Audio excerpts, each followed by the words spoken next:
have you ever been in the middle of a conversation about someone's weekend plans, nodding along, smiling in all the right places, and felt this strange, heavy boredom creeping in, almost like your brain is quietly begging you to leave? If that has ever happened to you, you are not rude. You are not antisocial. There is something happening inside your mind right now that most people who genuinely enjoy small talk will never understand. Picture this. You are at a work event, drink in hand, and someone you barely know walks up and says, "Crazy weather we've been having, huh?" You smile. You nod. You say something polite back. But inside, a part of you is already quietly counting the seconds until you can slip away. If this sounds familiar, have probably been called too intense, or hard to read, or told that you just need to loosen up a little. But here is the truth almost nobody explains properly. The people who hate small talk are not broken, and they are not missing some social skill that everyone else was born with. Their minds are simply processing connection in a completely different way. And once you understand why, you will never hear the words, "nice weather, we're having the same way" again. The first reason is simple, but it changes everything once you actually see it. Some people's brains are wired with what psychologists call a high need for cognition. In plain terms, that just means their brain gives them a small reward, almost like a little hit of satisfaction, whenever they think deeply or work through something mentally engaging. For most people, a light exchange about traffic or the weekend is pleasant enough on its own. It is easy, and easy feels good. But for someone with a high need for cognition, that same exchange can feel like sitting down to a meal made entirely of air. There is nothing to chew on, nothing to hold on to, and their brain sits there waiting for a reward that never actually arrives. After a few minutes of that, waiting itself starts to feel exhausting. Think about the last time someone described their commute in detail, while part of your mind quietly drifted toward a completely different, more interesting thought. That was not you being rude or distracted. That was your brain reaching for a depth this particular conversation was never going to offer. But here is where it gets more interesting, because it is not just that small talk feels boring to these people. For a lot of them, it is actually a little bit stressful, and that brings us to the second reason. Some people have a nervous system that is constantly scanning for hidden meaning underneath ordinary words. Psychologists sometimes call this heightened social threat detection. It sounds dramatic, but really it just means their brain treats almost every interaction like it might contain a hidden test. So when someone asks a simple question like, "So, what do you do for work?" A person who loves small talk hears exactly one simple question. But someone wired this way often hears 10 questions hiding underneath it.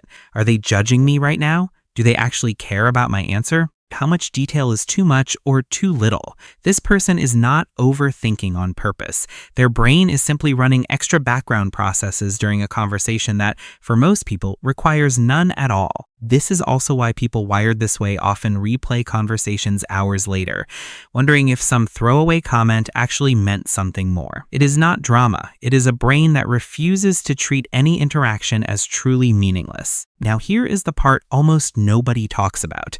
Even if small talk did not drain their energy or quietly trigger their internal alarm system, a lot of people who hate it would still hate it for a completely different reason.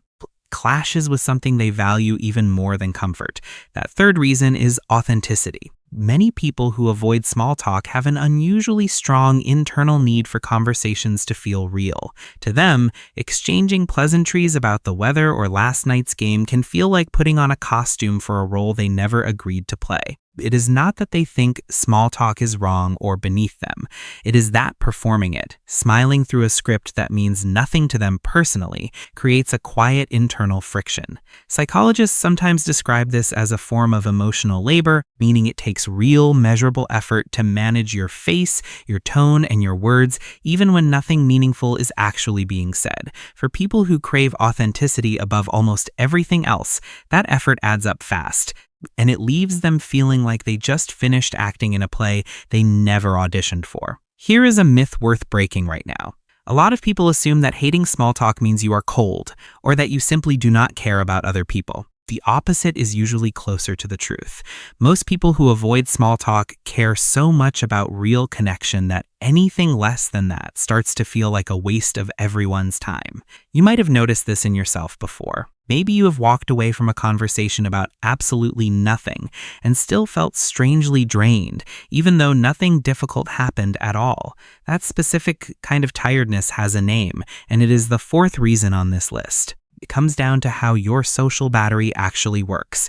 If you lean introverted, or if you happen to be what psychologists call a highly sensitive person, meaning your nervous system simply takes in more sensory and emotional detail from your surroundings than the average person does, then every single social interaction costs you real energy. The real difference is in what kind of interaction refills that energy and what kind quietly drains it. Deep conversations, the kind with real emotional or intellectual stakes, can actually recharge people like this, even though they are technically still social interactions. But low-reward small talk drains the battery without ever giving anything back in return. It is like paying full price for something at the store and walking out with an empty bag. And this next one, most people do not even realize they are doing it. But if you hate small talk, there is a good chance you have done exactly this 100 times without ever noticing the pattern. The fifth reason is about trust, and it usually comes from lived experience rather than personality alone. A lot of people who avoid small talk have, at some point in their life, been hurt by someone who is excellent at it. Someone smooth, someone effortlessly friendly, someone easy to talk to on the surface, who later turned out to be dishonest, unreliable, or hurtful once they actually got to know them. After an experience like that, your brain quietly rewires itself in the background. It starts treating charm and small talk fluency less like a comfort and more like a potential warning sign. This is not something people consciously decide to do.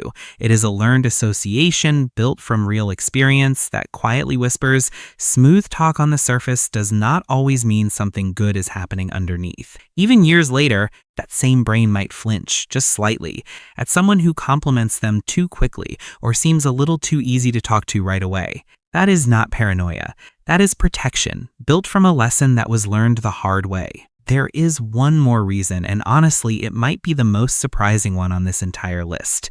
Some people hate small talk simply because their brains move faster than the conversation itself does. If you process information quickly, small talk can feel a lot like watching someone slowly type out a text message when you already know exactly what they are about to say. These people are not impatient because they think they are somehow better than everyone else. They are impatient because their mind has already jumped 5 steps ahead, and waiting for a conversation to slowly build its way towards something real can feel like sitting in bumper-to-bumper traffic when you can see wide open road just a few hundred feet ahead of you.